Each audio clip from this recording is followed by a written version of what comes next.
Hi hello నమస్తే. Welcome to our YouTube channel జై ప్రజారాజ్యం 2029.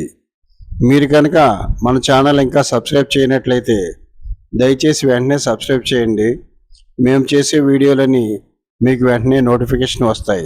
ఉరుమురిమి మంగళం మీద పడ్డట్లుగా అయింది ఏపీ ముఖ్యమంత్రి చంద్రబాబు నాయుడు పరిస్థితి.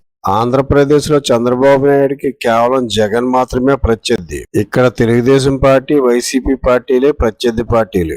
రాష్ట్రంలో ప్రధాన రాజకీయ పక్షాల్లో జనసేన, బీజేపీలు చంద్రబాబుకి మిత్రపక్షాలే. ఇక కాంగ్రెస్, వామపక్షాలు మొన్నటి ఎలక్షన్ల వరకు కూడా చంద్రబాబుని పెద్దగా వ్యతిరేకించింది లేదు, జగన్నే వ్యతిరేకించాయి. ఆ విధంగా రాష్ట్రంలో చంద్రబాబుని విమర్శిస్తే వైసీపీ నాయకులు విమర్శించాలి, జగన్ ని విమర్శిస్తే టీడీపీ కూటమి నేతలు విమర్శించాలి. కానీ ఈ రోజు హఠాత్తుగా చంద్రబాబుపై పార్లమెంట్ లో టీఎంసీ ఎంపీ ఒకరు తీవ్ర విమర్శలు చేయటం ఆశ్చర్యం కలిగించింది. పశ్చిమ బెంగాల్ ముఖ్యమంత్రి మమతా బెనర్జీ నాయకత్వంలోని టీఎంసీ పార్టీకి చెందిన ఎంపీ కళ్యాణ్ బెనర్జీ పార్లమెంట్ లో మాట్లాడుతూ ఈడీ, సిబిఐ చంద్రబాబుని ఎందుకు అరెస్ట్ చేయట్లేదని ప్రశ్నించారు. చంద్రబాబు అవినీతిపరుడని, ఆయనపై ఎన్నో కేసులు ఉన్నాయని, అయినా ఎందుకు అరెస్ట్ చేయట్లేదని ప్రశ్నించారు.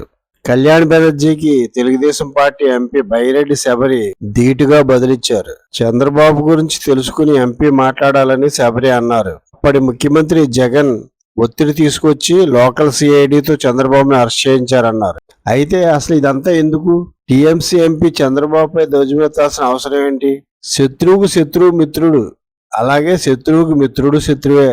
టీఎంసీకి మమతా బెనర్జీకి మోడీ అంటే పడదు. చంద్రబాబు ఇప్పుడు మోడీకి మిత్రుడు, అందుకే టీఎంసీకి మమతా బెనర్జీకి శత్రువు అయ్యారు. అందుకే ఏ శత్రుత్వం లేకపోయినా టీఎంసీ ఎంపీ చంద్రబాబుపై అవినీతి ఆరోపణలు చేస్తున్నారు. పాపం చంద్రబాబు ఎన్డీఏలో చేరినందుకు ఇప్పటి వరకు చంద్రబాబు పవన్ల వల్ల బీజేపీకి ప్రయోజనం చేకూరింది తప్ప బీజేపీ వల్ల చంద్రబాబుకి కానీ రాష్ట్రానికి కానీ ఎలాంటి ప్రయోజనం చేకూరకపోగా ఎదురు ఇలా బీజేపీ వ్యతిరేక పార్టీలతో ఆరోపణలు ఎదుర్కోవాల్సి వస్తుంది. హతవిధి.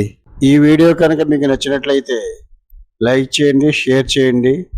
మన జై ప్రజారాజ్యం 2029 యూట్యూబ్ ఛానల్ని సబ్స్క్రైబ్ చేయండి. Thank you one and all.